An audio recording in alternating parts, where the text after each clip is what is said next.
Hello and welcome to Become the Teapot. I'm Iain. And I'm Batman. Every time. Every damn time. This is the podcast about comic books and their film adaptations. Each episode we watch one film, read the comic that it's based on, and then have a big old bloody chat about it. This episode, to celebrate the release of Robert Pattinson's first outing as Batman in the imaginatively titled The Batman, we thought we'd go back and revisit one of the Dark Knight's previous films. Well, now that all this BANE-ter is all out of the way, let's get started.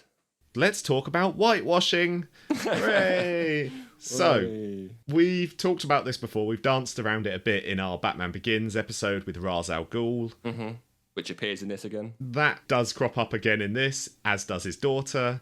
And I sort of gave that a pass at the time because it's an amalgamation of Ra's and Henry Ducard, who's another character from the comics. But let's talk about Bane, because there has been a lot of discussion about Tom Hardy's Bane. Yeah. And obviously in the comics, Bane is South American. He's from South America, a fictional South American country of Santa Prisa, I think it's called. Yeah. So that is a Latin American country. He should be therefore Latino or Latinx. I believe it's still white Latino, so maybe not whitewashing, but whatever it is. But obviously Tom Hardy is definitely not whatever he is. So well, I guess my question is, what do you think of Tom Hardy's performance here, and do you think he was the right choice for Bane? I quite like it. To be fair, the subtitles did help. We watch films with subtitles on because Kate's pretty much deaf. Right. But again, going back to the way that these films are made and to be more kind of real, I think it works really well in this story.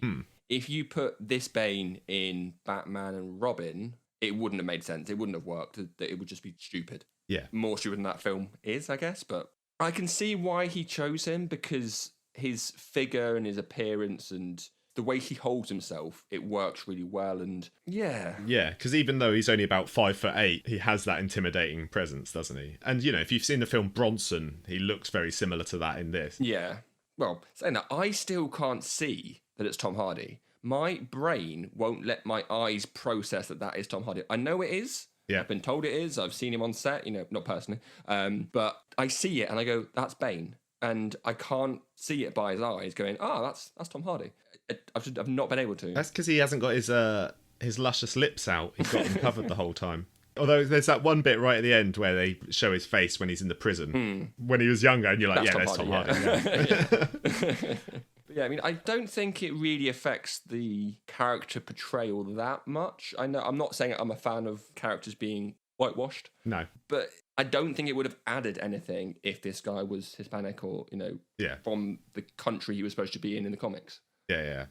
See, personally, I think Tom Hardy, I agree with you, I think he's very good in the role. I think he's imposing when he needs to be, manages to convey a lot of emotion with just his eyes. He's also got the intelligence and a lot of humour, actually, to him. Yeah.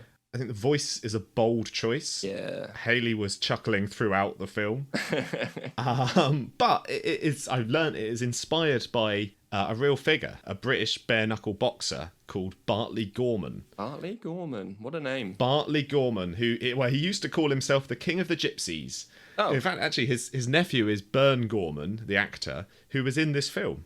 Oh, yeah, Bernie from Torchwood. Yeah, absolutely. And he crops up in a lot of Guillermo del Toro films. And he looks a bit like a frog. All right, well, let's a wide face. Let's not start slating him, but all right. Hey, I like the guy. I like Torchwood.